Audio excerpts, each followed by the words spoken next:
Welcome to Manhappiness. It is the Little Apple in Bramlage Coliseum. A beautiful day in the Little Apple as Kansas State readies for Utah in a Big 12 showdown this afternoon on Big 12 on ESPN+. Brian Smoller along with Missy Heidrich, former All-Big 12 guard. Hannah Whetstone will join us in just a moment. We're glad you're here to watch this one as well as we are, and some exciting players to talk about at the outset, including for Utah, maybe the hottest player in the Big 12 in Lonnie White. Well, we've got two leaders that we're going to talk about, and it starts with Lonnie White. The 6-foot guard is back at Utah this year with a vengeance. 20-plus points in 2 of the last 4 games for the Utes.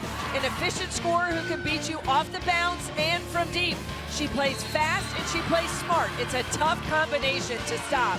For Kansas State, Tess Heel has been a bright spot. The senior guard has given them a scoring lift the last 3 games. Double figures in all 3, including 31 points in the road win at Houston. 21 of those that came in the 4th quarter. She's experienced and a calm presence on the floor and delivering here in early 2026, which is just what the Cats needed. Kansas State and Utah meeting for the 9th time. The series all tied at 4. Let's look at Tess Heel. Cats have won the last 2 meetings, including last year in Salt Lake City, 71-47. Hannah Whetstone, we mentioned the 3rd member of our crew, and over to Hannah to talk about what's been a red-hot week for the Utah Utes. Well, it's an exciting matchup here today, Brian, between 2 teams that were picked to finish middle of the pack in the Big 12 preseason poll, but now the Utah Utes are red hot. They're coming into this game in Bramlage Coliseum, tied for 2nd in the conference and coming off 2 big wins against Kansas and number 8 TCU in overtime. And on top of all of that, the Utes are 5-0 in true road matchups this season. So Brian and Missy, it's safe to say we're in for a good one here this afternoon in Manhattan. No doubt. Thank you, Hannah. That's a look at Gavin Peterson, the 2nd-year head man for Utah, filled in. Lynn Roberts stepped away a few games in last year. He served as the coach the rest of the season. 31 career wins and off to a 12-4 start this year for Gavin Peterson's team. Longtime assistant there at Utah with Lynn Roberts for many years, who's now in the WNBA. Well, this is the first time for Utah in Manhattan since 2018, and as Hannah said, undefeated in true road games today. This is going to be a test. Can you put 2 back-to-back and a huge road trip to the state of Kansas? K-State will start a little different today. No Janessa Cotton because of the incident that occurred in the Houston game. Jordan Spicer gets the start. The true freshman makes her 3rd of the year and is able to find a fellow freshman in Brandy Harrah for a layup to start the game. Here's the lineup for Utah. Brooke Walker now back, so this 5 solidified of what they look like and expected for much of the year. A drive here by Wilkie, who was in foul trouble in Lawrence. She gets the answer to begin for Utah. K-State's lineup, one that now, because of the addition of Spicer, can shoot the 3 from 4 of the 5 positions on the court. Here's Spicer's first look off the rim. Classens unable to stick in the putback. You're going to see pressured 3s and contested shots all afternoon from this Utah defense. Evans with an advantage inside, bullies her way in. Kyra Evans, the Michigan transfer, with her first basket. 10.6 boards in that win at Kansas earlier this week at 6'3". She's going to give him size, but she's also got great footwork and good mobility in the post. Man-to-man to begin by Utah.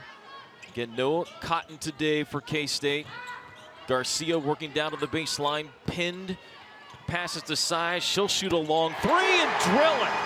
Just a step late on the help to be able to get Maddie Wilkie out there to contest against Terrence Sides. But the ball movement better on that possession for the Wildcats in the offensive set. Garcia swiping at the basketball against Walker, looking for an early advantage or steal. Walker on the drive.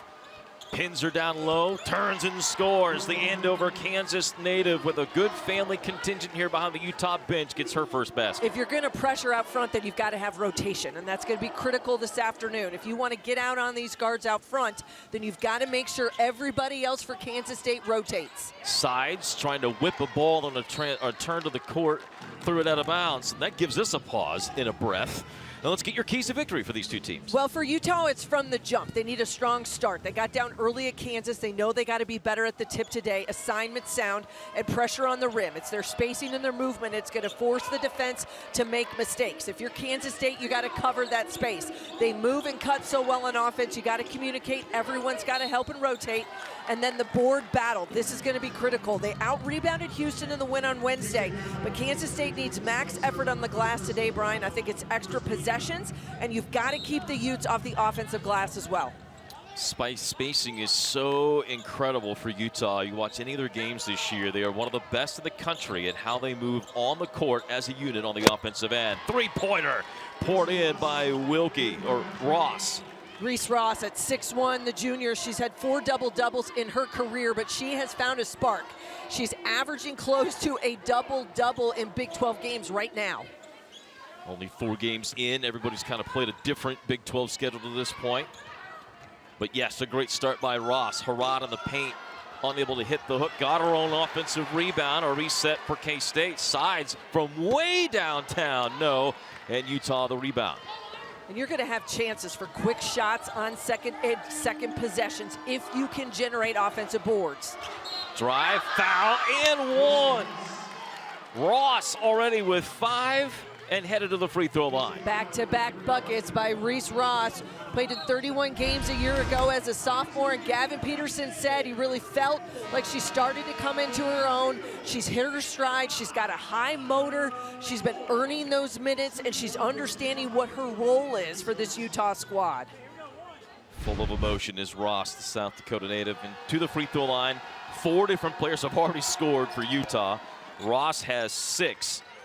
And Utah with an early lead. If you're looking for a team with balance, this may be one of the most balanced teams in the league, Brian. Kansas State has had their spurts as well, with multiple players being able to score, but it can be limiting based on who's available. An 8-0 run by Utah. They get the defensive stop.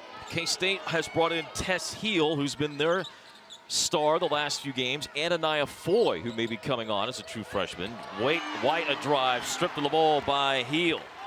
And there's Tess Heel already coming in off the bench to give Kansas State that spark. Even off her big game, Jeff Mitty decides to bring her in as a reserve. Foy, let's go with 3. That's no good off the back iron. Long rebound again to Harrod, another offensive board for the true freshman. K-State, one of the youngest teams in the country, the only team in the Power 4, 3 freshmen over 20 minutes a game.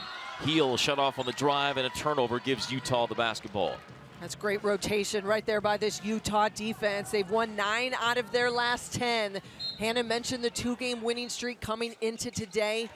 The upset in overtime, a 10-point win over TCU at home, and then going to Lawrence, getting down early, being able to fight back and hold on to a lead and win in Lawrence earlier this week. Yeah, 9-0 run late by the Jayhawks. Closed that to a 1-possession game, but KU never was able to get the final shot and get it tied up. Harrod on the secondary break finds Foy over Evans. No, and Evans the rebound.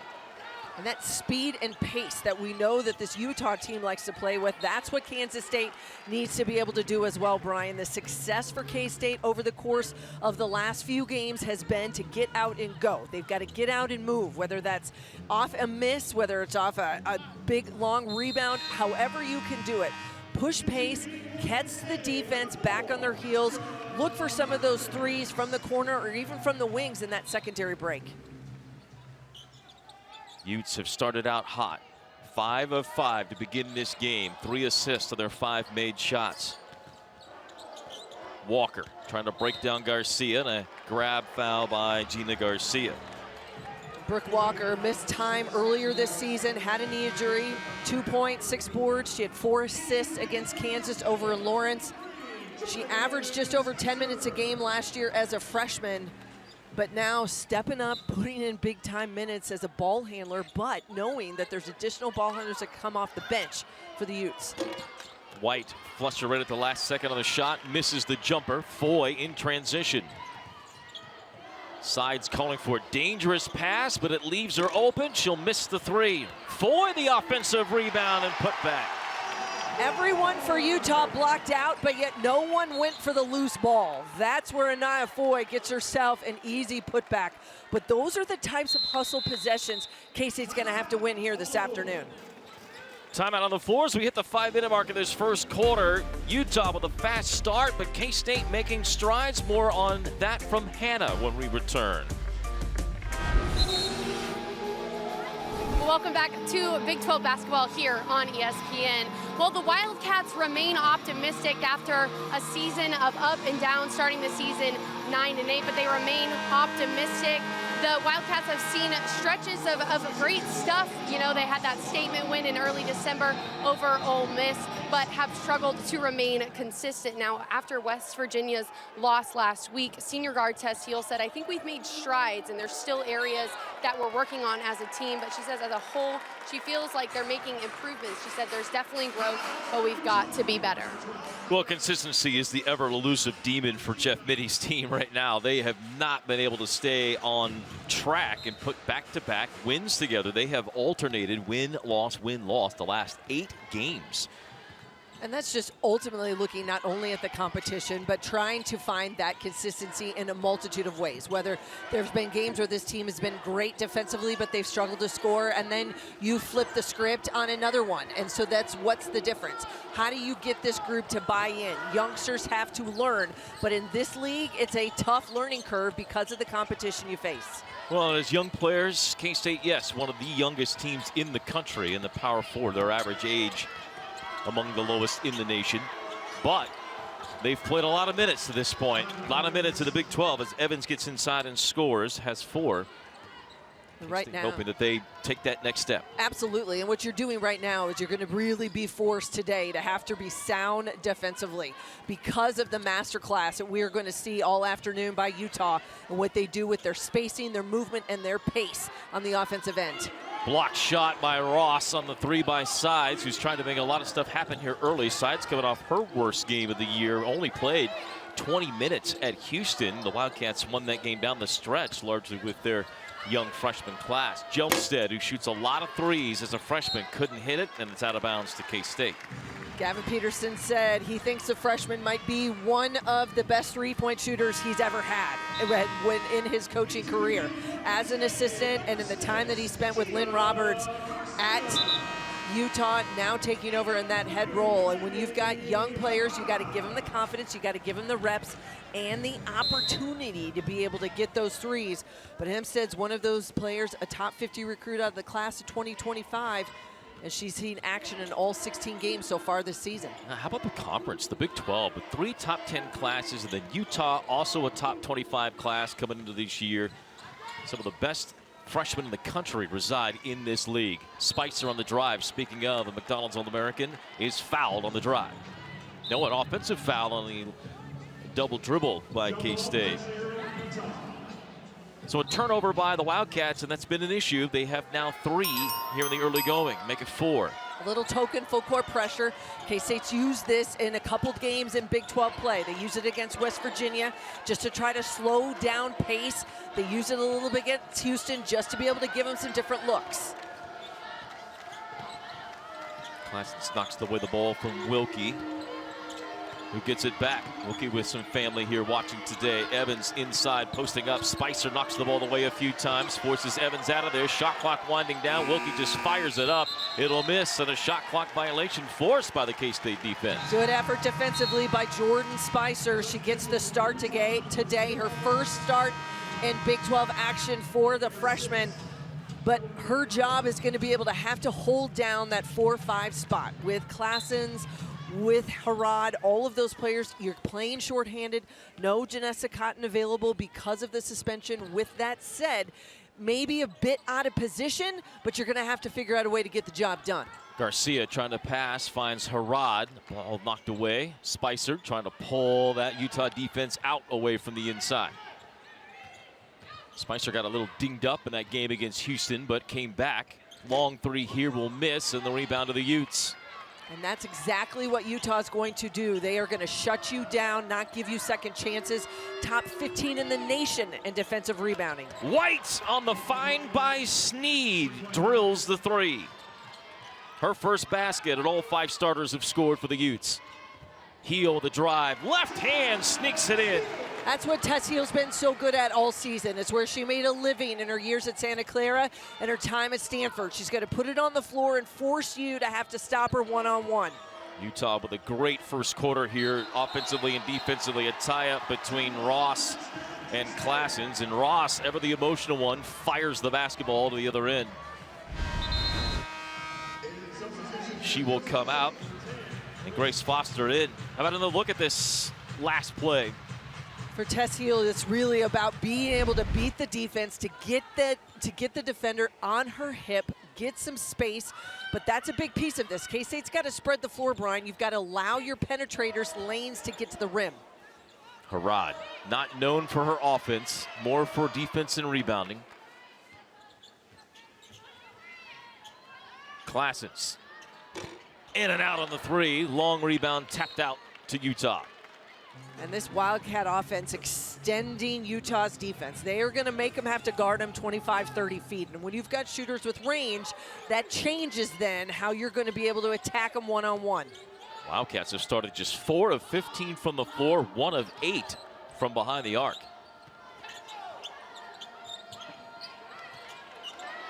Evans is out. Evelina Otto, freshman backup post, is in. L.A. Sneed to Otto. Blocked by Classens. A lot of contact, no whistle. In transition, Heel the pull-up 3. Switch! She's staying on a hot streak, and Tess Heel right now, 5 big points in the last 2 trips. Kansas State needing a momentum boost, and she's able to give it here late in this first quarter. Great defense inside on the strip by Classens, able to get backside of Otto, and then it's off to the races. The feed by Garcia, big 3 by Heel. Garcia with a near steal. K-State has to get back defensively. Team that loves to play a lot of zone, but against this team, against Utah, not playing much. Foster, a sophomore from Perth, Australia, hits a 3. 42% from behind the 3-point line so far this season. All players with the green light to be able to shoot that 3. Utah averages nearly 10 made threes a game. That number went down. They had been leading the Big 12, but it went down after the game at Kansas. But they've hit 8 or more in 11 games, so you know you have to defend the 3-point line. Harrod driving on Otto. Scoop shot.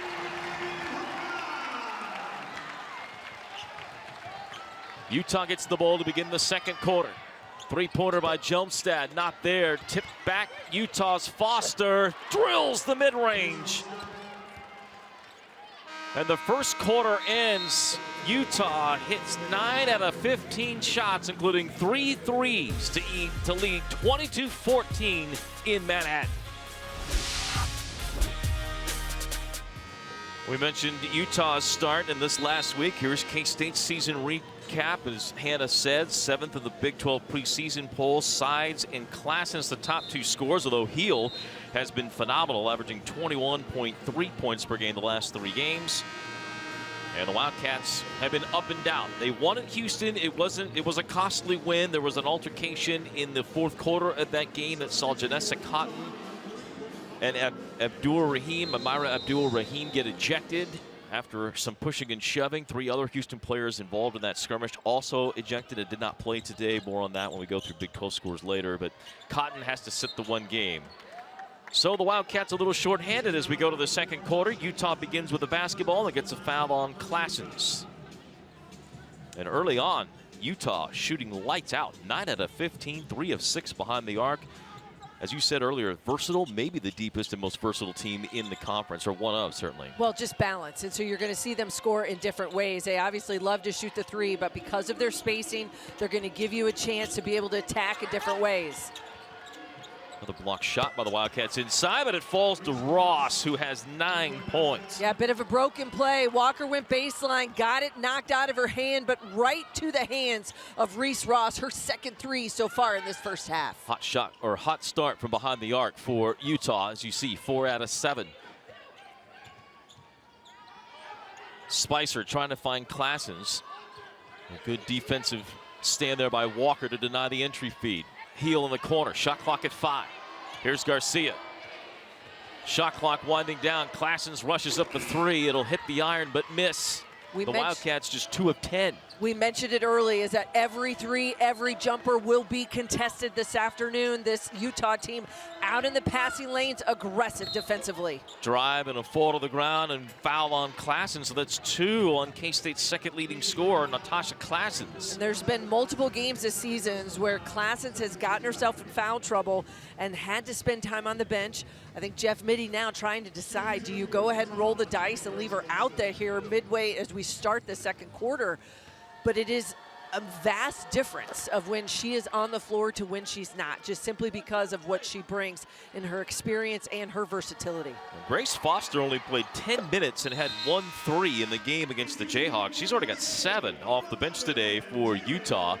And there's your answer. Klassens is going to come out, Sides is in, so K-State's going to go small again here, with Harad and Spicer as the 2 posts. This has got to be attack mentality. You're looking to get downhill, draw double teams, find your shooters. Garcia. Sides. Flips it back to Spicer, who hits the 3. Quick release, get your feet set. Even off a bit of a broken play, you've got to force Utah to choose. They may want to pick their poison, keep you out of the lane. Shooters got to step up. Wildcats came in 8th in the league, averaging 7.5 threes a game. But again, if they're in a 3-point war with Utah, the Utes have an advantage. And Foster heating up, her first career double-figure game already with 10. Yeah, the 5'10" sophomore from Australia, averaging just shy of 11 minutes a game. She's played a season-high 23 minutes, but now with this scoring pouring in, she's going to see a lot of minutes this afternoon. Spicer left wide open, in and out, couldn't get it. A couple of those for K-State in their early going, 3 out of 12 behind the arc. Utah coming back the other way, hitting 61% of their shots, including 5 of 8 from deep. Foster wraps the ball around, trying to find Otto, but then Otto commits the personal foul, and she lost it. And she had her on the move. She made a great cut, Otto did. The 6'2" freshman saw the double team go to the corner against Grace Foster, but then just a miscue. The pass wasn't delivered right, and you got a loose ball foul. These are the opportunities, though, right here, Brian, I think K-State's got to take advantage of. You can't have empty trips. Turnovers were an issue early to that point for K-State. Harad one-on-one with Otto, drives right into her and gets the foul. Otto thought she was straight up, but gets 2 quick fouls. Yeah, that's going to be a tough move to be able to defend for Otto at 6'2". But Brandy Harad able to get a full head of steam. May have avoided a bit of a travel. Those feet were moving pretty quick. But you see the contact by Otto, even though she thought she was straight up, moving backwards, initiating it. You like the aggressiveness of Harad, but this is where the struggle has been for the freshman so far this season. Harad and Cotton both shooting less than 30% or 35% at the free throw line. And they work on it all the time. Jeff Mittie talked about it the other day. It's a mental thing for both. It's kind of like the yips in baseball when you're throwing, or in softball. You know, how much do you talk to a player about it, trying to get them to correct it? They've spent a lot of work this week on it. Jeff Mittie frustrated with his team's defense. Walker an easy lay-in in the lane. Utah rolling at 63% from the field. Timeout, Jeff Mittie. The Utes getting what they want on the offensive end. See if K-State has an answer. Utah rolling here on the road, 32-17, but it starts with the pace that they love to be able to play with. They get the rebound coming in out, and you're going to see here now Brooke Walker, ball in the middle of the floor off the outlet pass.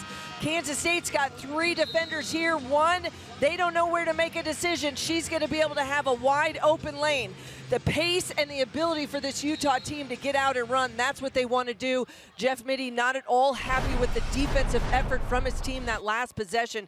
Took a quick timeout, wanted to talk about it. They know they've got to find an answer to how this Utah team has come out firing on all cylinders. Yeah, they've been able to get whatever they want on the offensive end. K-State has struggled on the other end to try and match that offensive flow. Here's Harad, splits a double team, all the way to the basket. Good move, but couldn't finish.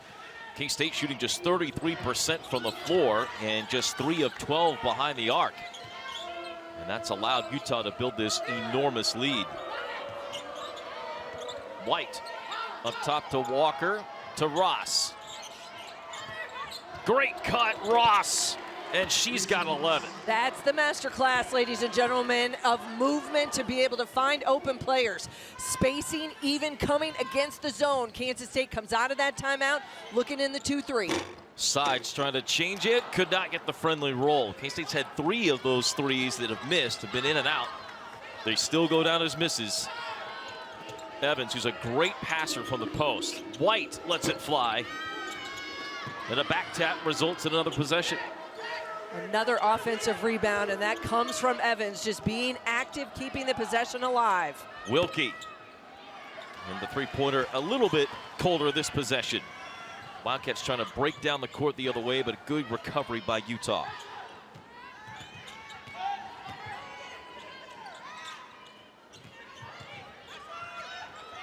Sides. This time she gets it.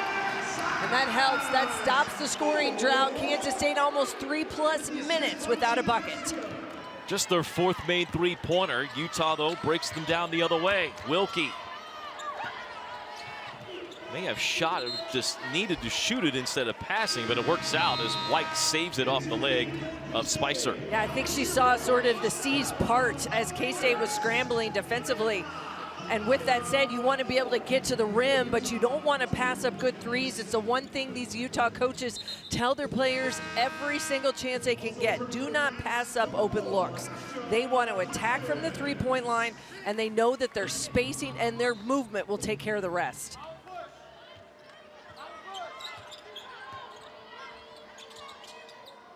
White with the basketball. Had the hot hand here recently. Look at Evans from the high post, out to Wilkie. Good look, but just didn't hit it. Sides, I think, wanted to let that go. She'll pass to Spicer instead. Another one off the rim. Anaya Foy has returned, and Isela Arenas in for the first time in 3 games for K-State. Wilkie left open. This one doesn't go. Tip try by White, not there, but a rebound for the Utes. And they have had their hands on those 50-50 possessions. Pass across the lane, the ball knocked loose, picked up by Spicer on a turnover force. K-State in transition. Sides trying to measure up Lonnie White. Driving a kick, Foy corner 3 on its way. Couldn't get it. 4 of 16 now are the Wildcats behind the arc. They've had some open looks. Most have been a Utah Ute in the vicinity. Ross, 13 for Reese Ross. Fantastic feed by the freshman L.A. Sneed. She saw Ross on the baseline, got behind the defense in the short quarter, attack, and finish.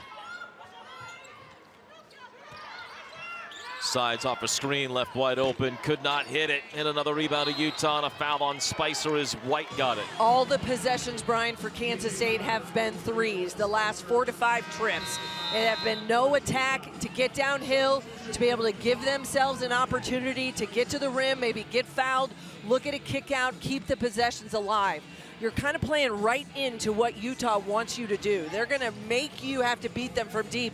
They don't want to give up that interior. They're going to clog that paint, but right now even contested threes, tough to come by for the Wildcats. Lonnie White with 3 points to lead the way for Utah. If you just joined us, the Utes have relied on Ross and Foster off the bench. White with the ball here. She's trying to be more of a playmaker. 3 boards and an assist early. It's Ross here on the drive and a scoop and finish for Reese Ross, who has 15 in the first half. Even against his own, you can't stand. And Utah right now cutting with their 4 and 5 players, getting layups and easy putbacks at the rim. Ross 5 out of 5, 2 of 2 behind the arc. Back cut, Foy couldn't keep control of it, it's out of bounds, and another defensive stand. White in the middle of that. For more on Lonnie White, let's go to Hannah Whetstone. Well, thanks, Brian. White has been a standout for the Utes this season, logging 4 20-point games, and she's averaging 14.9 points per game. Now, listen, guys, basketball is in her blood. With both her parents playing basketball at UNC, and Lonnie's dad was the 9th overall pick in the 2001 NBA draft to the Detroit Pistons. Now, White said earlier this season, having such a great background with with both my parents playing basketball. She said, I really think it helped me get into this leadership and basketball role. She said they've coached her up on not just the basketball piece, but also being a good teammate and player. She says she can use her experiences and her parents' experiences to pour into her teammates. Snead had a shot blocked by Foy. K-State pulls it out of the air. Now White has been a revelation, the rare portal kid that's returned back to her starting school. Klassen's able to save it to Sides, who got blocked by White, and it'll stay with K-State. That's the journey of Lonnie White. She spent 2 years at Utah.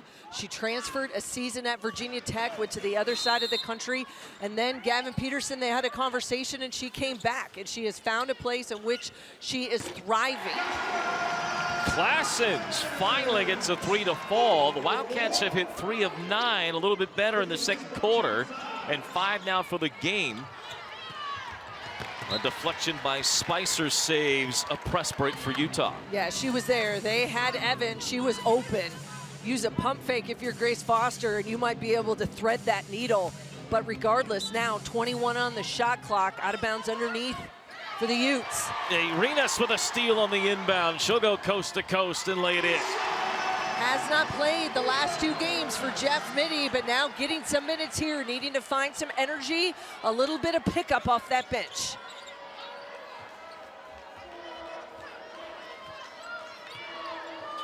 Arenas with another near steal. Foster has returned with her big game. Ross to Snead. Open look at a 3, not there. The rebound to Ross. Spicer saying she was fouled. Won't get the whistle.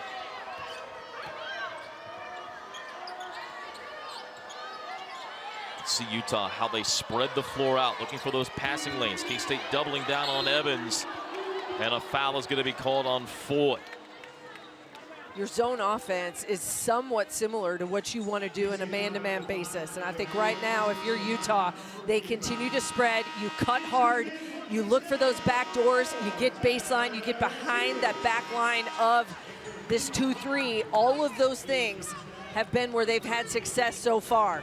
Now using a little bit of his bench, Gavin Peterson coming in with a couple new faces here to close this second quarter out. But these are critical possessions for this Wildcat defense, Brian. They need to generate some turnovers, get some stops, and go the other way. It was a bad first half at Houston. It saw K-State down by 14, but they were able to get a late basket in the end of the first half that kept them momentum into the second. Now another steal, just lost by Snead, picked up by Arenas, and another run out and lay in.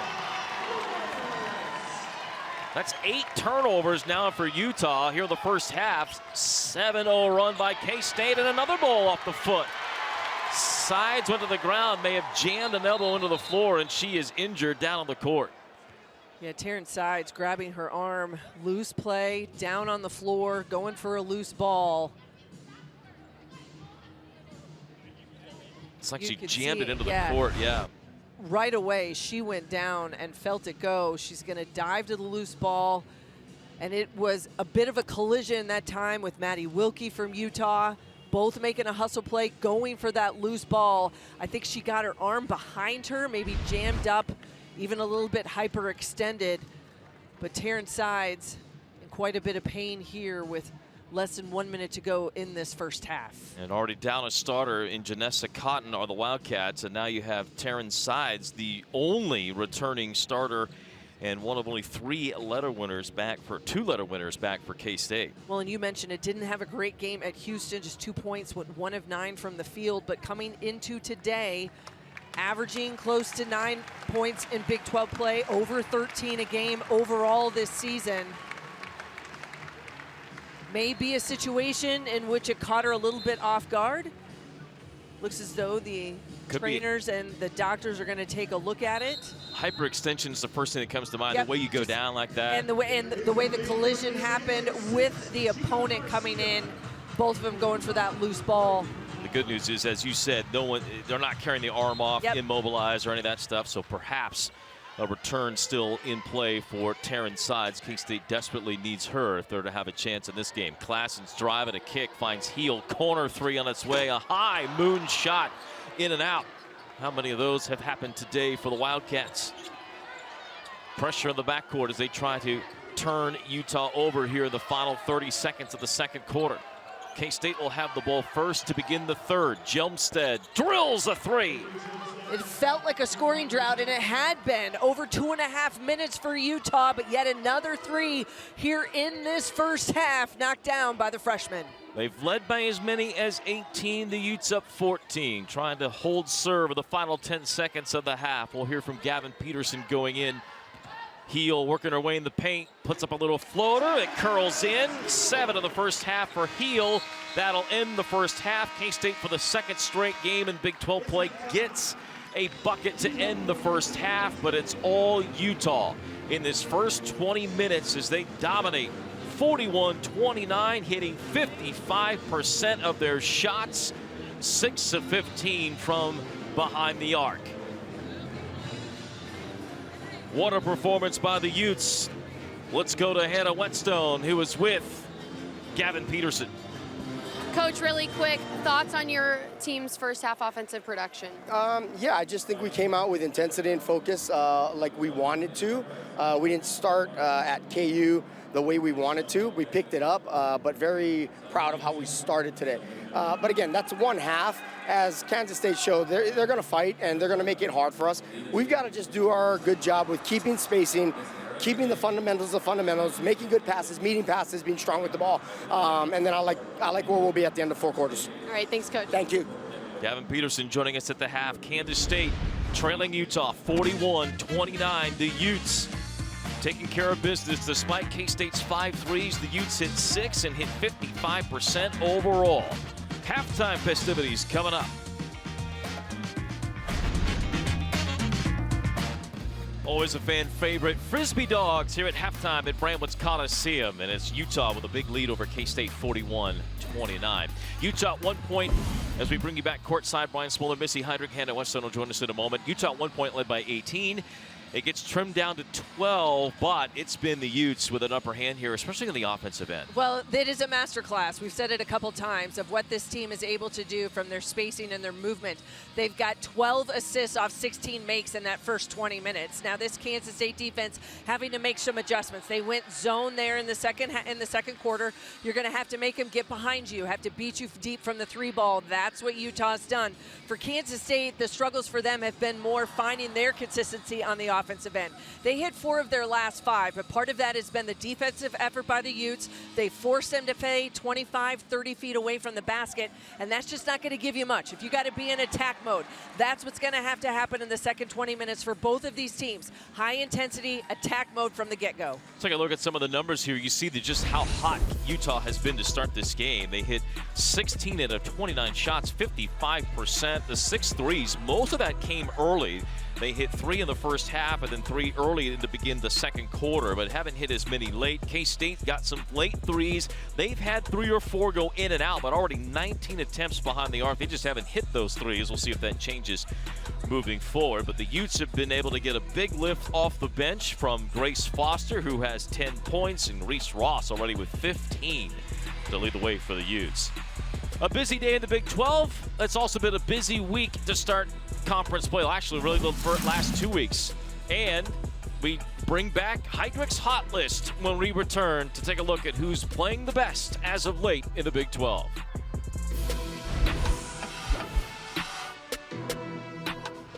The calendar is flipped to 2026 as we're back at halftime here at Bramlage Coliseum. The Big 12 race starting to take shape. It means it is time for another edition of Heidrich's Hot List. We have a long ways to go before March, but to have success at the start of the season, you players who are stepping up in big ways, Missy. Well, this is who has caught my eye in the early games in conference action. Audie Crooks. The Cyclones have dropped 2 in a row, but Crooks continues to dominate. She's the leading scorer in the nation. You cannot stop her when she gets positioned in the paint.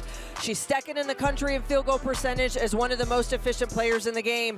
Teams are working overtime to shop the preseason player of the year in the Big 12. Olivia Miles, the 5'10 guard from TCU, the All-American transfer, has made an instant impact for TCU. She scores, she distributes, and she makes the hard plays look really easy. She's had 4 triple-doubles already this season, the most by anyone in the country, and playing just under 35 minutes a game. The Horned Frogs are 5-1 and ranked number 11 in the nation, and a large part due to this fantastic playmaker. Now we've got to talk about Talia Scott, the 5'9 redshirt sophomore from Baylor. She was one of 5 Ann Myers-Drysdale's National Players of the Week and is the reigning Big 12 Player of the Week. She's been in double figures in 3 straight Baylor victories, had 21 all in the second half in their win over Iowa State last weekend. If she can stay healthy, she is the engine that makes this Baylor team go. With her speed and her playmaking ability, confidence oozes from this talented guard. Bailey Maupin, the Texas Tech's 5'10 guard, the senior has been at Tech her entire career, and she's having one of her best seasons yet. The sharpshooter has been in double figures 15 of 17 games, coming off a season-high 27 in the win at West Virginia on Thursday night. She went 7 of 8 from the free throw line. She iced that game and is playing with a ton of confidence, a kid who wants to get to the big dance in her last year in Lubbock. And Nolani Cornfield, Arizona's 5'6 point guard. She followed head coach Becky Burke from Buffalo to Tucson, and she's been a leader for them all season. She's second on the team in scoring, averaging just under 33 minutes a game.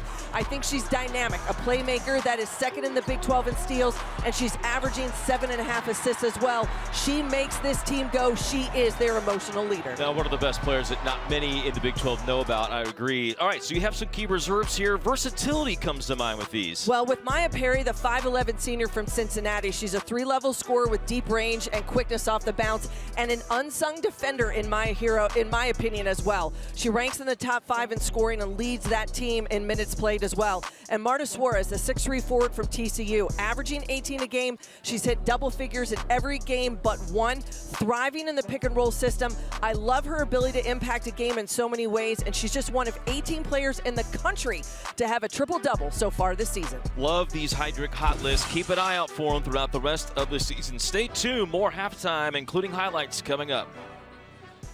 Wildcat fans enjoying the festivities here at Bramlage this afternoon, but K-State on the short side of a 12-point lead for Utah, 41-29.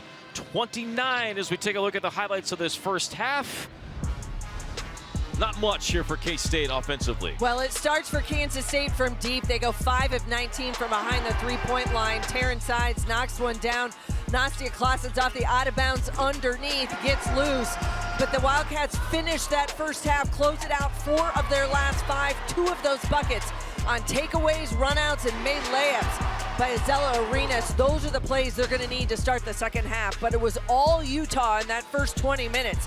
As a team, they go 6 of 15 from behind that three-point line. Grace Foster goes 2 for 2 from behind the arc. And the freshman and Jelmstead also knocking down a big 3 when they needed it late into that second quarter. But the first half was all controlled by Reese Ross, the 6'1 junior. She goes 6 of 6 from the floor, 2 of 2 from deep, 15 points, 7 boards. Great movement, her ability to get to the line and finish. Her coaches talk about her motor. She's playing at a high level, nonstop, great emotion. Coming into today, averaging close to a double-double in Big 12 action.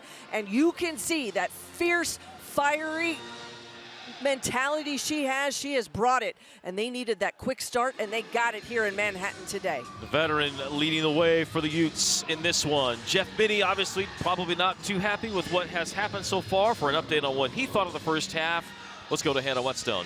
Well, thanks, Brian. I just caught up with Coach Mittie. He told me he was not pleased with this team's performance at first, but he said once we created some speed and some chaos on the floor, he felt like his team played better. And when I asked him about those keys to the second half, he put it pretty simply. He said, we've just got to be better offensively.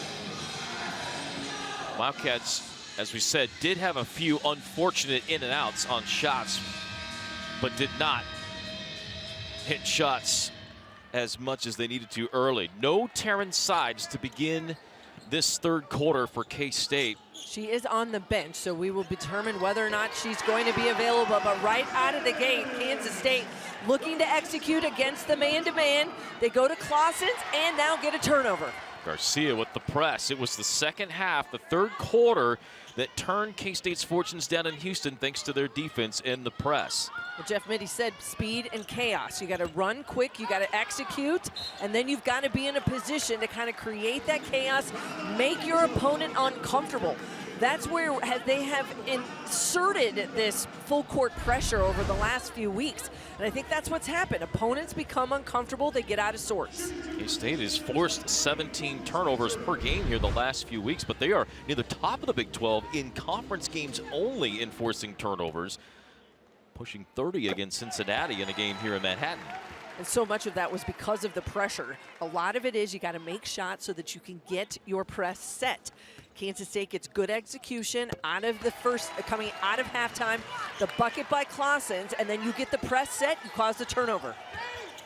Claessens at the head of this press. K-State trying to turn over Walker. Good pass around the defender to get it out, and Utah able to get it to the front court. But the first 4 points of this third quarter belong to K-State. They got the final 4 of the second quarter. So a little 8-0 run has pulled K-State within 8. Wilkie. A three-pointer by Walker in the face of Heel. Not going to pass it up. If you're going to get your hands down, these shooters from Utah are going to let it fly. 7 made threes by the Utes.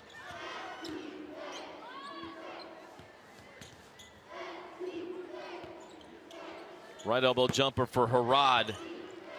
Perhaps a bit outside of her range. Well, we mentioned it in the first half. So many threes and buckets contested by Utah's defense. And now that pace that they love to play with, they get out and push. Wilkie with a bucket on the other end. Redshirt senior, just her second basket. Wilkie out of Wisconsin, the transfer from the Badgers. Here's Harad, may have gotten away with a walk. The ball lost out of bounds to K-State with 15 of the shot clock. And this Ute defense is just going to pack that lane. They are going to force Kansas State to have to beat them from the perimeter, but they are not going to give you anything easy off the bounce or one-on-one possessions in the post. K-State has spread the floor, but not necessarily moving the ball real well. It's left to Harad to create. Free throw line jumper won't go, and the Utes get the rebound with Evans.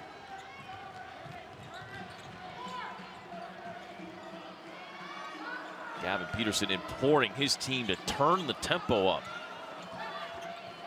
White, who has been held in check so far, and a ball kicked by K-State.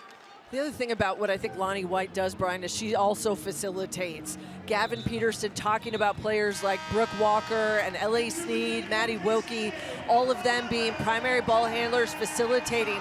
But Lonnie White not forcing things, and I love to see that out of some of the best players in this league. Don't try to do too much. Play within what is given to you. And right now, her being able to pass and move, force teams to have to guard her, opening it up for other teammates. Terrence Sides has returned for K-State as Utah able to score in the post. One-on-one ISO, they get it to Reese Ross. She stays perfect here this afternoon. 17 for Ross. Spicer, a long three, won't see it go in, and a rebound to Evans. Utah has out-rebounded the Wildcats 24-13.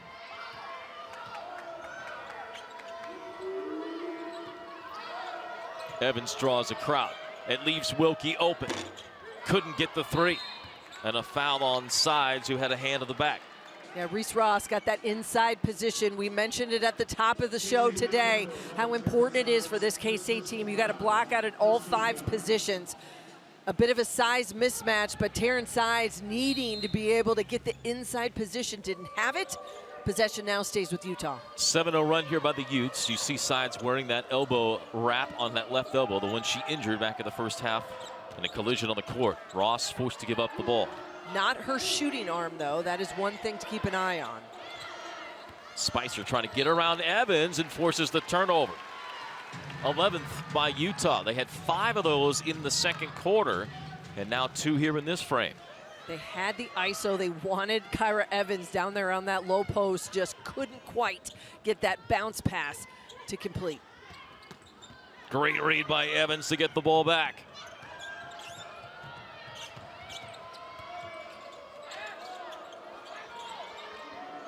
Evans wanted to go high-low with Ross.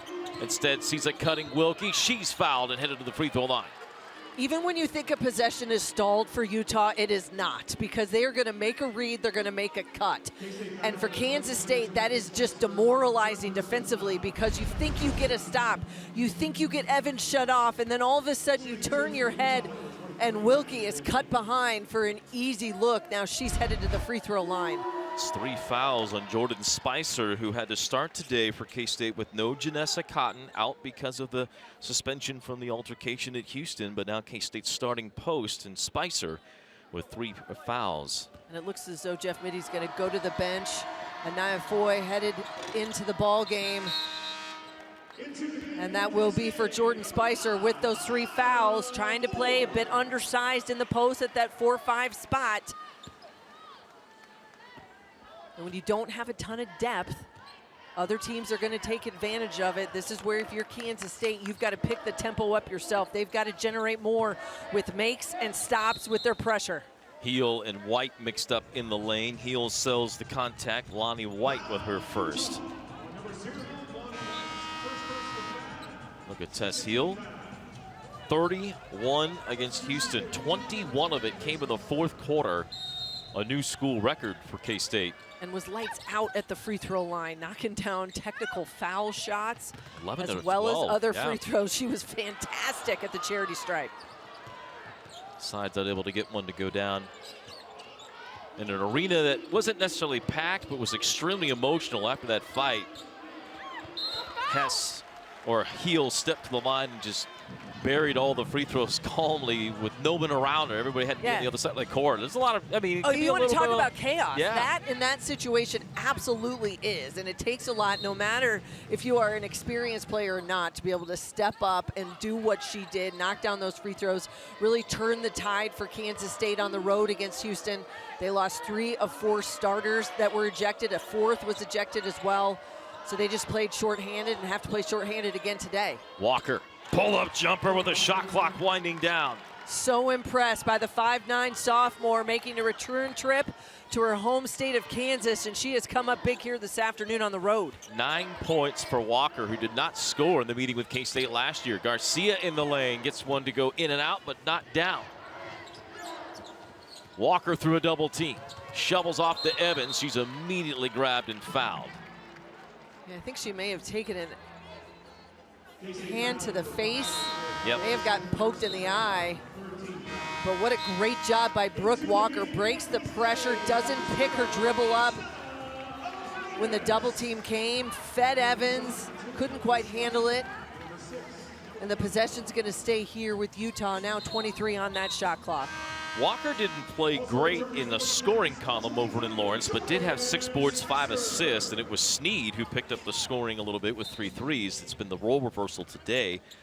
Well, and Walker has scored. Gavin Peterson has really sung the praises of both of those young ladies, just knowing that at times to have multiple people that can play that point position to facilitate for you, it is a luxury as a head coach. Well, Otto has 3 fouls on an illegal screen. Evans had just come out after getting that finger to the eye, and Otto was the post in her place, but now she has 3. And a turnover by the Utes, another giveaway. But it's still an 11-0 run here by Utah as they head back to the defensive end. Sides to try and change it for the offensive rebound. Arenas will try a 3. That is short. Long rebound. Foy fighting for it. Couldn't keep it in. And that'll send us to a timeout. Utah with their largest lead of the game of 19. What's made them successful? It's a word that starts with I. Hannah Whetstone with more on that.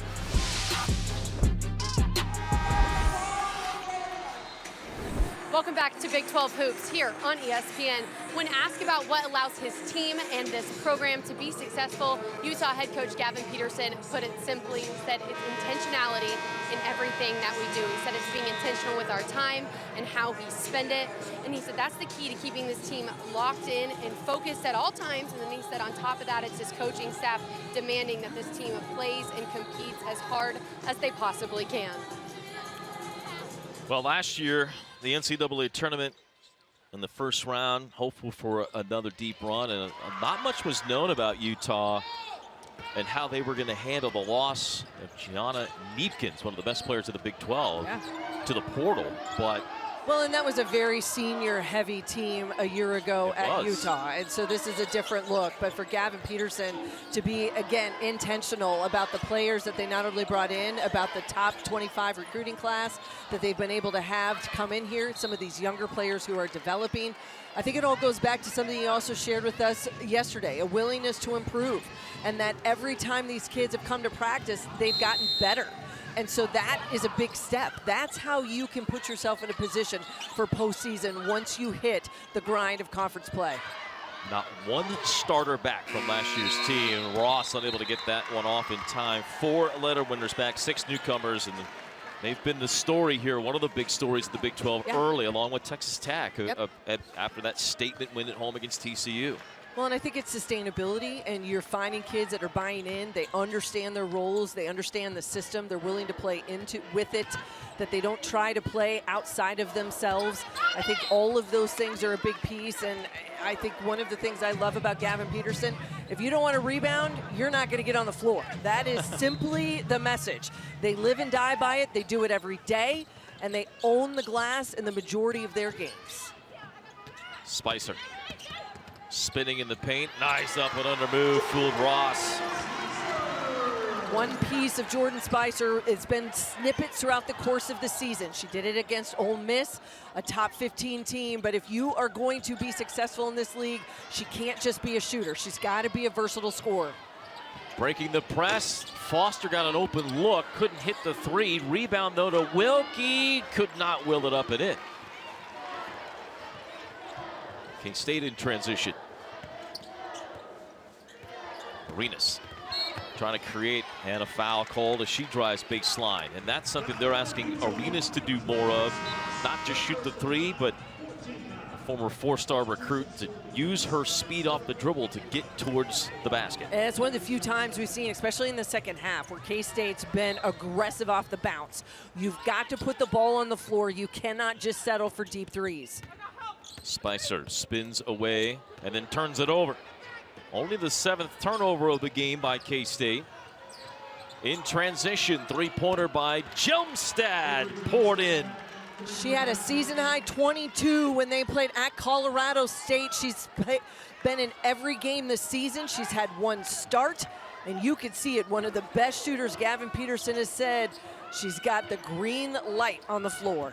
14-2 run over the last near 6 minutes. Spicer tries to change that, can't hit the 3, and the rebound of Utah. Here come the Utes with Foster. Sneed tried to no-look one inside, but a kicked ball has it staying with Utah. Ball gets to the middle of the floor, even off that transition, and that's where good things happen. If you're K-State, you've got to pick the ball up early, force Utah to have to get into their half court. Lonnie White, just not her day today. She hasn't needed it. Big day by Ross. Foster off the bench as K-State turns it over again. Elsewhere in the Big 12 today, a couple of finals in. Texas Tech stays unbeaten in the Big 12 SEC. They win at Cincinnati. Bearcats had an early lead in that one, and BYU against an undermanned Houston team, a winner. And the UCF goes into Arizona and wins in Tucson. Yeah, I think that is a statement win right there for UCF. Arizona trying to find their momentum, having gotten their first Big 12 win just a couple days ago. BYU led by Delaney Gibb. Another big afternoon for her. As you said, Houston without 4 players, 3 of them starters. They'll get them back for their next game, but it's really tough now. They've dropped 2 in a row because of that altercation that happened earlier this week. Bailey Maupin was 17 to lead the way for Tech, who remains red hot. And speaking of red hot, Utah, 17-2 run, forcing a timeout by Jeff Mitty. The Utes getting whatever they want on the offensive end. Foster with 13 points off the bench, a new career high. We'll take a break, come back, more from Bramlage as Utah rolling in the Sunflower State. Kansas State And Utah with the Utes up big here in the third quarter. The 2026 NCAA Women's Final Four is heading to Arizona this spring, starting on April 2nd. Downtown Phoenix is home to the biggest stage of women's basketball. Free events for all ages all weekend long. The semifinals on Friday, April 3rd on ESPN. The championship game on ABC on Sunday, April 5th. Find out more at ncaa.com/Women's Final Four. 17-2 to run over the last just under 7 minutes of play for this Utah team. Kansas State has gone just one of their last 10 from the floor. Got to find an answer here. Opportunity, Jeff Mittie taking that timeout. They're looking for execution. They've got to be able to end this drought. Classens with a floor spread going one-on-one on Otto, able to hit 7 for Classens. I love the ISO. Give her an opportunity to go one-on-one, and she catches at that high post, able to give herself enough room with Otto, create that space. Hale a step slow, trying to intercept the pass for White, will get called for the foul. 4th foul on K-State. Minute 40 left in the third for Utah with a lead of 23 a moment ago, their largest of the game. They've had a tremendous third quarter. Back to the zone for K-State. Seen a lot of this. The Wildcats look for anything to try and slow down the Utah offense, who has hit it 54%. Foster with an incredible day today, misses that three.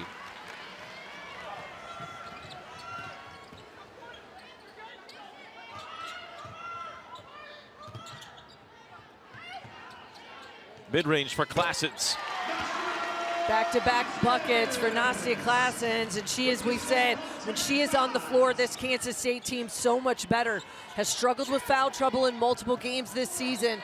As many minutes as she can play, the better off it is for this Kansas State squad. K-State only has one player that averages over 30 minutes. That's Sides. But Classens, as you said, is crucial to K-State as anyone. As Jelmstead unable to hit. And a foul inside. This could be on Classens, who was fighting with Otto for the rebound. Yeah, it will be against Nastia Classens, and it's about getting that position in that zone. Even though they create space, try to move, try to cut, you've got to be able to put a body on him. And that's been a struggle here this afternoon. Yet another offensive rebound for Utah. They are so good at clearing the glass on the defensive side, but they keep a lot of possessions alive, even just with an extra tip or being able to get their hand on it, extend it. Either way, it really forces your defense then to have to guard you through another round and another possession. Utah with the free throw. They get a home date with 16th ranked Baylor coming up next week on Wednesday. And their next game, that'll be a crucial game. A lot of big games tomorrow. You saw that one that just flashed across the top of the screen. We'll talk about some of those coming up. Big day tomorrow on the women's side on ESPN+. Arenas back in for K-State. Let's go with three-pointer. Line drive shot, not there. Foy fighting for the rebound. Shot clock down to 5. Heel able to make something happen. Final 10 seconds of the quarter. Snead able to get it up the court. Foster unable to hit the guarded three. That'll end the third quarter. It's a 19-point lead for the Utah Utes, thanks to a big run in the third quarter. Fourth quarter action when we return. 60 points in 3 quarters by Utah. 2 players at double figures, 1 off the bench. And Grace Foster, the 5'10 sophomore guard from Australia, she's got 13 points, 4 of 8 from the field. She's 3 of 7 from behind the three-point line. But to be able to give a lift in just under 14 minutes of play, that's exactly how this Utah coaching staff would have drawn it up. They've needed that lift. You're always looking for that extra boost. 21 points from the bench today for Utah. They got 14 points from their bench in that 62-59 win at Kansas on Wednesday. And if you're looking for a theme, it's that you need balance and you need multiple players to step up to win on the road in this league. Utah, as Hannah told us at the beginning of the game, 5-0 on the road this year overall on the season. Looking for yet another road win. Ross, who's also had a big game today, able to force her way in. 19 points now for Ross. One off a career high that she set earlier this year against Northwestern. Not much offense for K-State. No Janessa Cotton today. Their normal starting center. Sides injured a little bit earlier. Klassen's able to get an and one here. She's had a good second half and now leads K-State with 11.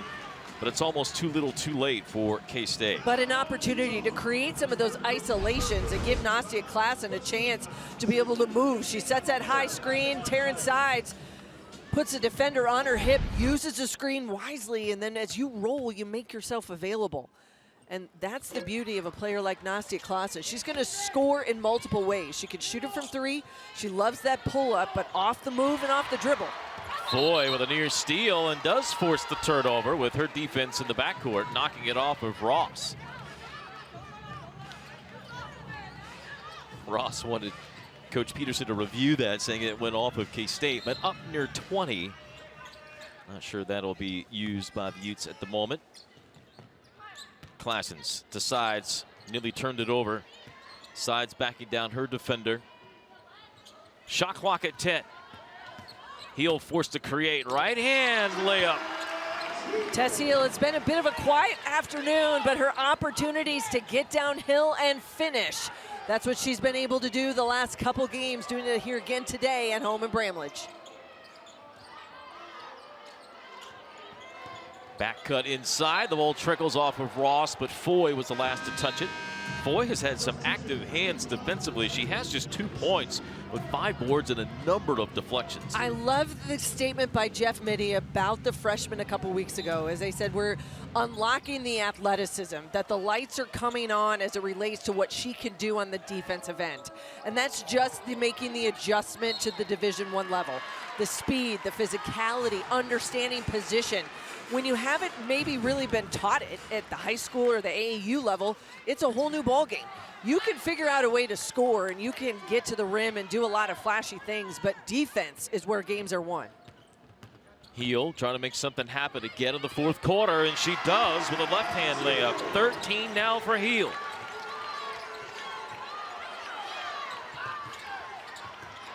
Coach Peterson next to us. There's a tie-up between Foy and Evans, and a turnover will be forced by Foy. They're going to call a travel there on the double team as it comes. Evans comes to the middle of the floor, but they're going to say she moved her feet. I did not see that other foot come up, but they do say that she's, either way, the possession was going to go to Kansas State, but they get it on the turnover. They keep the possession arrow. As you said, it was not a tie-up. 8 minutes to play in the fourth. K-State down 15. Get back to Heel, one-on-one in the lane. Bumped by Sneed. She'll make the shot. The new rule in college basketball, count it. The continuation, she's going to get that whistle because she's in the act of going up for the shot. The push by Sneed gets her twice. Tess Heel lets it go, gets the friendly roll.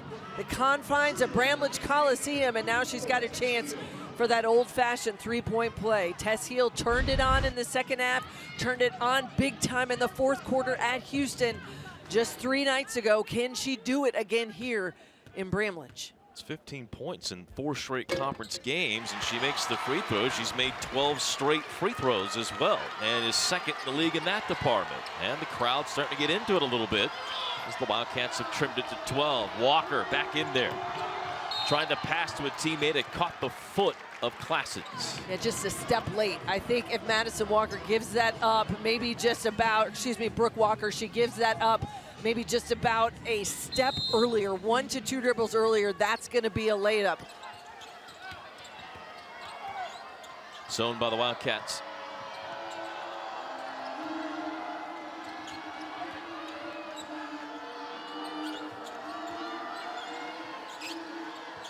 Ten on the shot clock. Sneed. Wilkie. Hit it! Patience in the half court. You got to get movement against the zone. K-State trying to shut it down, slow it down, give themselves another tip. But you let the three-point shooters get loose, they make you pay. Klassens left wide open. What a move. K-State has struggled for 3 quarters on the offensive end, but they have found their footing here in the fourth.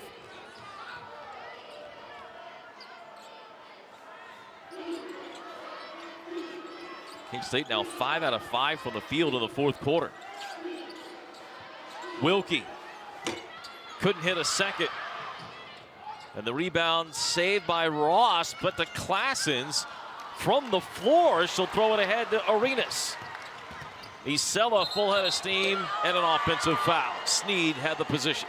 Tried for the hesitation, but just created too much contact. And L.A. Sneed, the freshman, steps in. We're going to see Arenas. She uses the hesitation, tries to draw her off, but Sneed is there, does a great job to get her feet set, steps in to take that charge, the type of hustle play you're looking at from the youngster. Turnover going the other way. Pressure, though, able to get set by Kansas State. Garcia returns in place of Foy.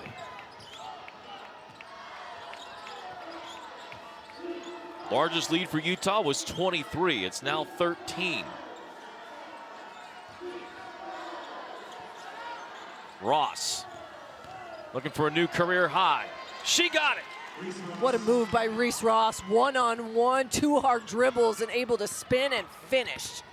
Heel the other way, able to muscle the way around and up and in for 18. And for a game where it felt like there really wasn't much offense, all of a sudden it has just been a court here in the fourth. This is what K-State had hoped to have from the start, answering the Utah buckets with some of their own. They force a turnover, bad pass by Walker. K-State the other way. Isela Arenas in transition, a three-pointer. And a timeout by Utah. They'll look at that to see if it was a three. It looked like Arenas was close to the line, but the crowd on its feet as K-State starting to put some things together. 4 turnovers by the Utes in the fourth, and the Wildcats within 10 when we return.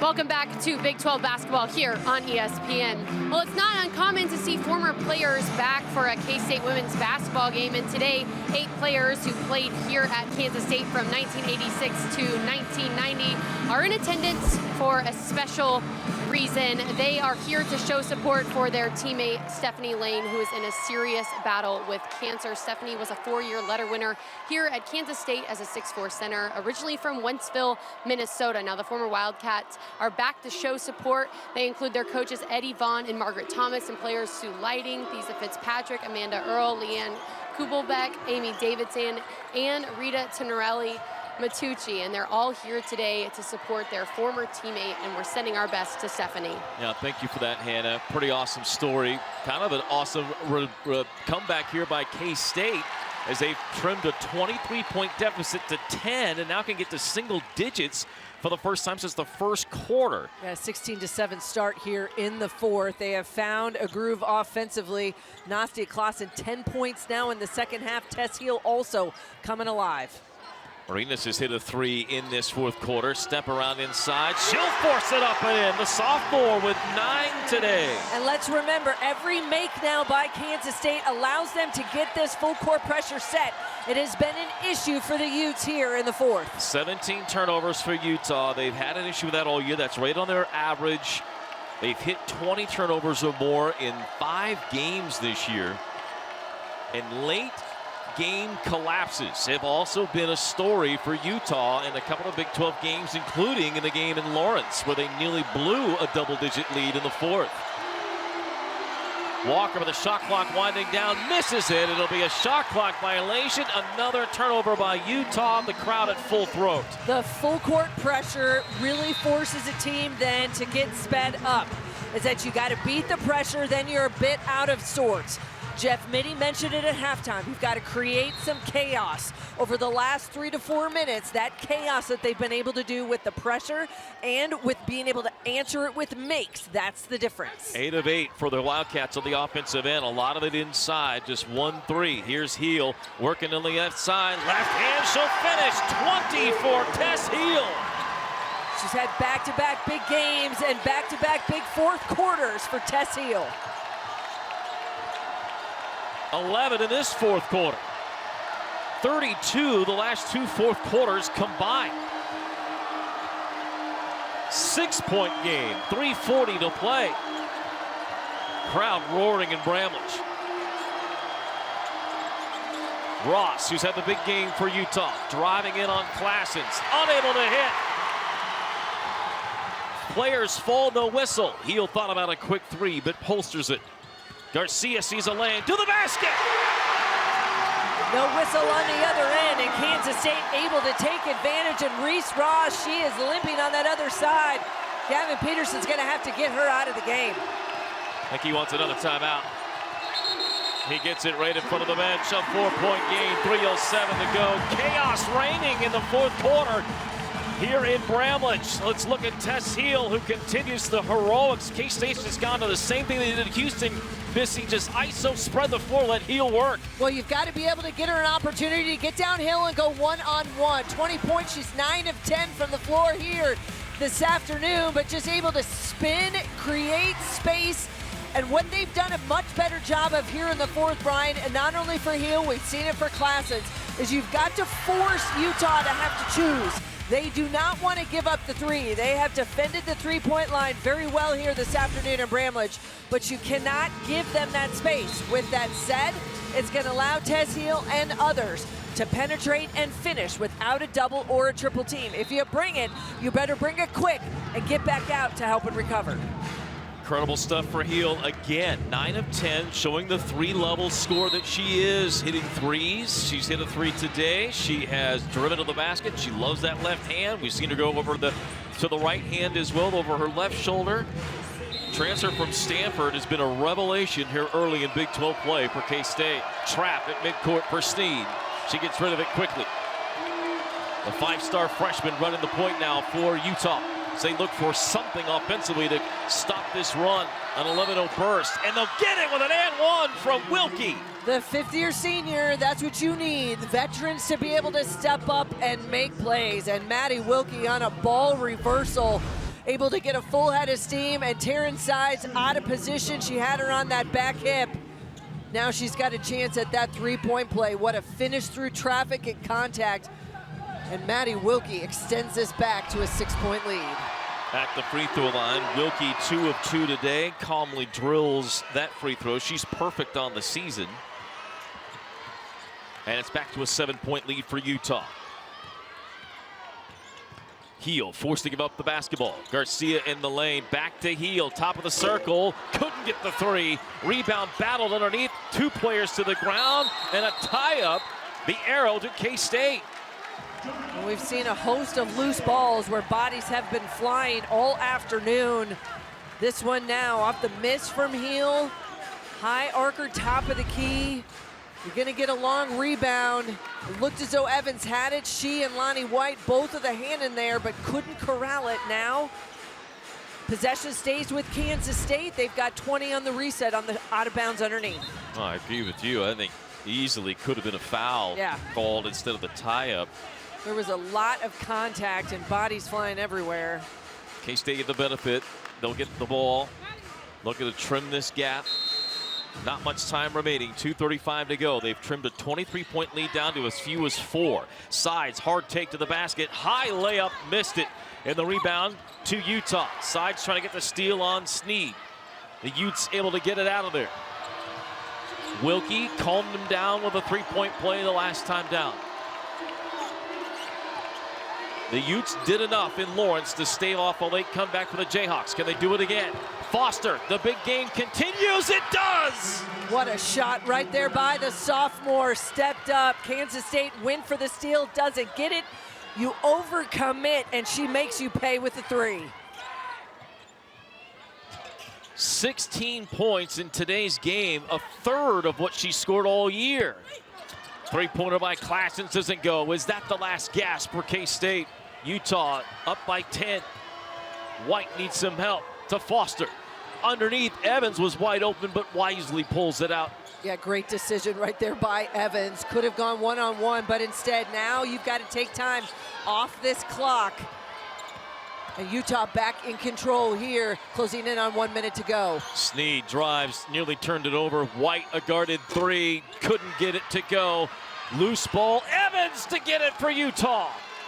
When you need a big play, you need your veterans to step up. We've seen it from Wilkie. And now that long rebound by Kyra Evans, the 6'3" junior. sat out a season ago with injury. She had ankle surgery, has been back this year. As you mentioned it, the transfer from Michigan, she played 2 years there. And when you need a big play, big bucket, you got to go to the ones that have been through the trenches. Maddie Wilkie, Kyra Evans, those are the ones for Utah right now. Jeff Mitty making a couple substitutions. Brian, offense for defense. Foy into the ball game, Taryn Sides out. Trying to rack up fouls and put Utah at the free throw line. And this is where it's got to be quick. So you've got to allow them to get it in, and then you've got to quickly foul ball handlers. One thing Utah's good at, they're going to get the ball out of their hands. They're not going to give them a lot of opportunity. So it's got to be a quick foul. You've got to get up and pressure. Maybe you're looking for a tip. We've seen multiple times where those tips have been steals and runouts for K-State. Utah has struggled at the line, but not with Wilkie. She has hit all 4 free throws she's taken this season, and 3 of them have been in this game. So she'll be the one headed to the free throw line, a career 86% free throw shooter. Ross on the bench, who has struggled with with free throws, so she's on the bench despite being the leading scorer in this game. Yeah, we saw Reese Ross go out probably about 2 to 3 minutes ago when Grace Foster came into the game. She took a hard fall on a no call on the offensive end, was limping at that point. It was when Gavin Peterson took that timeout that he had when K-State had been able to cut it to into a 2-possession ball game. We have not seen Reese Ross since, but it looks as though she is available next to the coaches on the Utah bench if they choose to put her back in.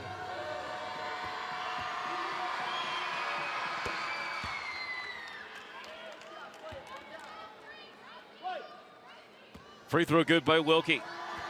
6-0 run here by Utah late, now 7. And a lot of it Wilkie to try and will her team to a win in Manhattan. Heel, strong take, lost the ball, and it's taken away by the Utes. K-State got it to 4, but hasn't scored since. Foster fouled, she'll get to the free throw line. And a lot of time runs off that clock, but Tess Heel trying to make something happen, which she's been able to do in this 4th quarter, but yet great hands, great defense by this Utah squad, needing a stop when you could have asked for a better time. And now Grace Foster, who has come in off the bench for a fantastic afternoon, knocks down the first of 2 free throws here. And sometimes I think that's the beauty, is that you're going to see a lot of different players for both of these teams at different times step up throughout the course of this Big 12 season. Today was Grace Foster's day. 17 points for Foster, who had scored just 48 total on the entirety of the season. Or 45, I should say, in the entirety of the season. But a drive by Anaya Foy and a foul by Utah. Their 4th. Lonnie White's 2nd. On a day where White scores just 3 points. Yeah. I mean, if you told Gavin Peterson before the game, Lonnie's going to score just 3 points. Yeah. And you're going to be up 13 on the road. I don't know that he would have believed you. No, I don't think he really would either. But again, we mentioned it earlier. I've just been so impressed about some of the other things she's been able to do in order to facilitate for this Utah squad to get rebounds, to make the extra pass, to find an open player, do the little things to be able to get yourself a victory on the road. That's what experience does for you. All right, we talked about the Big 12 finals from earlier today. Tomorrow, what an afternoon plan for ESPN Plus. Look at these games. I mean, your day is set on Big 12 Now and ESPN Plus. There are great storylines for all 4 of these games. Yeah, I think you're going to have to flip back and forth a little bit going each direction, but you got Oklahoma State, which is high flying. They're going to shoot a lot of threes. Can Colorado get them stopped? Iowa State looking to get back into the win column. They will be without Ariana Jackson. She's going to be out for some time, the guard with a knee injury. West Virginia, they themselves know how big it is to win on the road. They'd love to go to Ames. And I think Kansas, they need to rebound. They've got to go to a tough environment to play at Baylor. And then that game at 4 o'clock Central Time tomorrow afternoon, Arizona State traveling to number 13 TCU. Do the Sun Devils have the ability to create the chaos that they love to be able to do and fluster TCU and hang with them there in Fort Worth? Utah will inbound the basketball against the press. White is fouled and grabbed by Arenas. Arenas with 12 points today coming off the bench. Again, hadn't played the last couple of games. There had been a challenge to Arenas. K-State's Jeff Biddy had said he was only going to play the ones that in practice were just doing what they asked and being competitive and showing great fire and fight. And Arenas, the last couple of weeks, the last 7 days, has really become a player for K-State that they need, especially today. Down a person, sides gets dinged up. 12 points, big impact by Arenas. Yeah, you're going to have to ask everybody to do their part, and your number is going to be called at all different times. And for Azella Arenas today, having not played in the last 2 ball games, but giving more effort, being better in practice, that's going to get you noticed by this Kansas State coaching staff. They know she's got the tools. They know she's got the ability to impact games. It's just her being able to execute and do what they are asking her to do.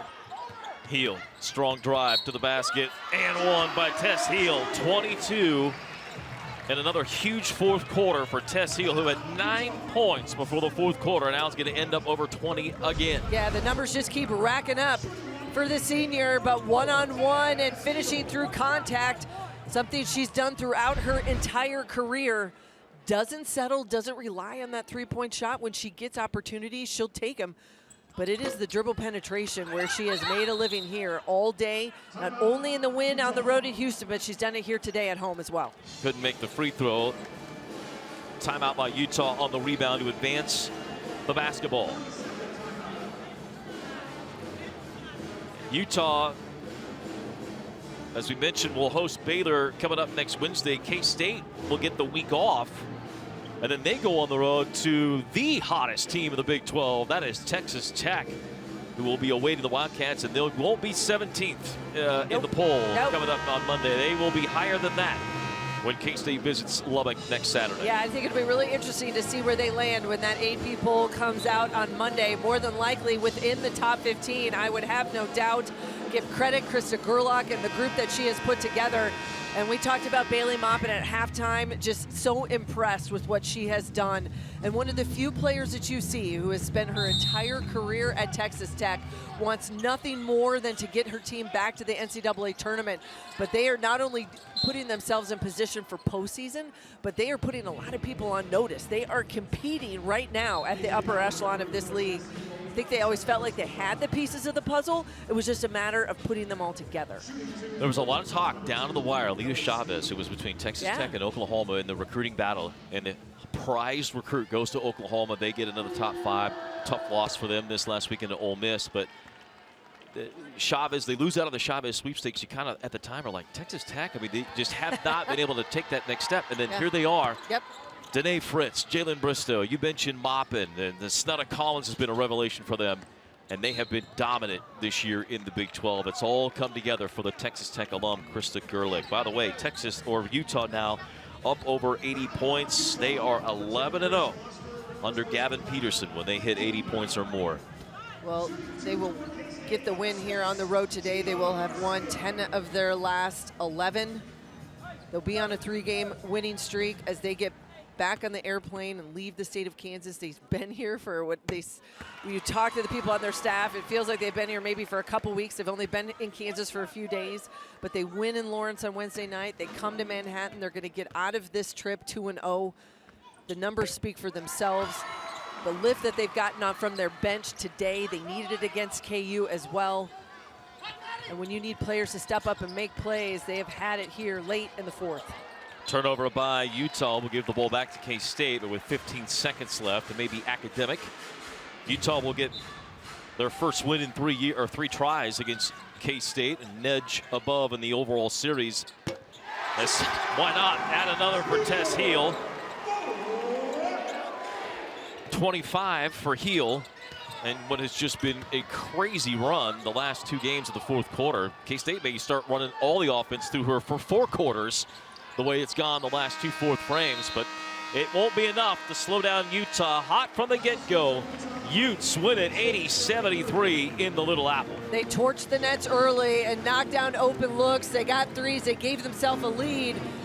They played with the lead in Lawrence in the second half. They played with the lead here. They let Kansas State get back in it. But when you are down big, you spend so much energy coming back. And Kansas State with a valiant effort to try to get themselves a win here at home against a very talented Utah team. But when you expend that energy, just try to get out of that hole, sometimes you don't have enough to get over the hump. And when they needed to make plays, they just weren't there. But give credit, because I've been so impressed with this Utah team, what they've done in this stretch to be able to get themselves some opportunities and some looks and some wins here on the road.